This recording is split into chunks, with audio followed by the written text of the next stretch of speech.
Hello, welcome to my photo studio and to ProPhotoLife.com.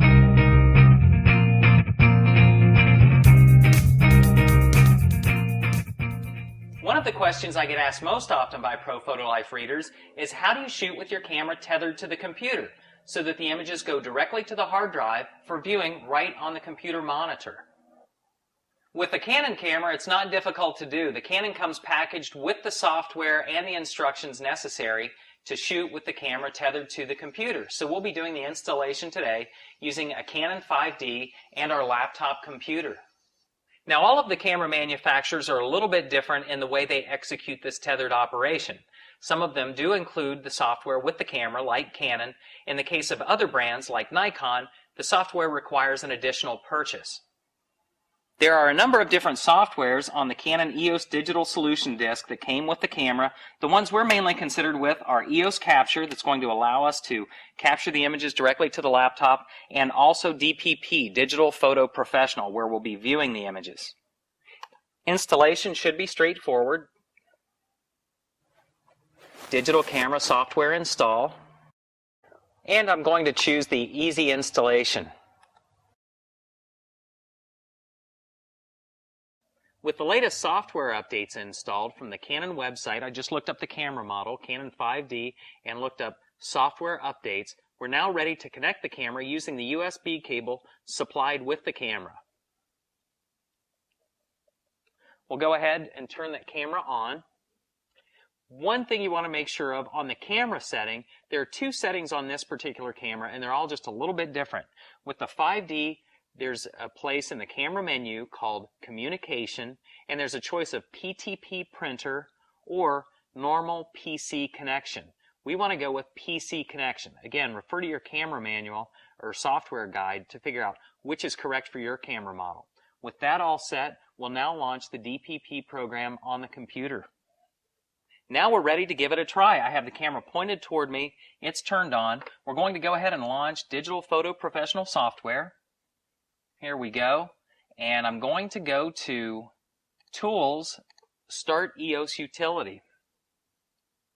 Up should pop EOS Capture, the capture we're going to use to control the camera. And here it is. With this little window, we can fire the camera with the camera icon. We can set all the camera controls, our aperture, shutter speed, whether we want RAW, our exposure compensation, or we can also fire the camera from the shutter button, as you've seen me do in the ProPhotoLife videos. Actually, while I have this open, I'm going to go to File, Preferences, and I'm going to create a new folder to shoot to. Under Destination folder, I can browse, and I'll make a new folder, and I'll call it Tether Test.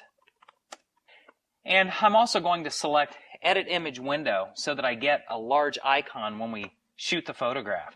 Here we go. I'm going to go ahead and click the button.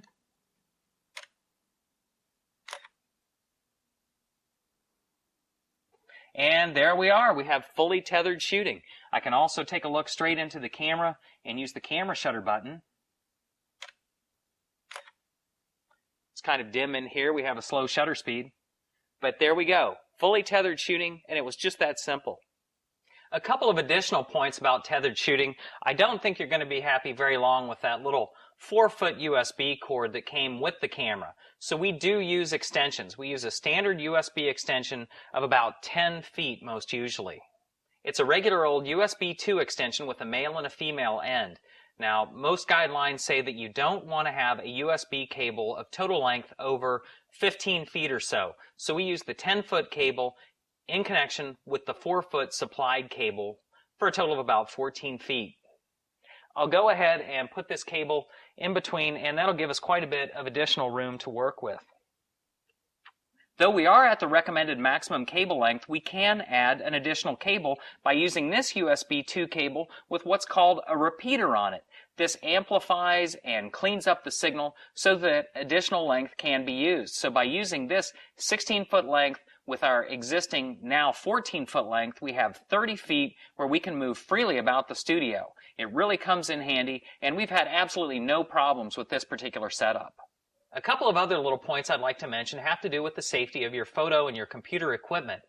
where these couplings are put together, it is possible to unhook them. You can loop them like this and join them so that they don't pull apart. They can be taped together.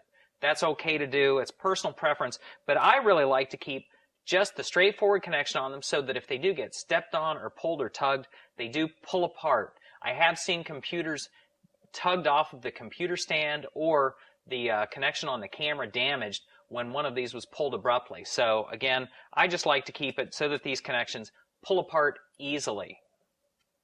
With that said, we do treat the connection on the camera just a little bit differently. If this gets pulled or tugged, we run the risk of damaging the USB cable where it goes into the camera, or far worse, the actual camera connection, and I have seen those damaged.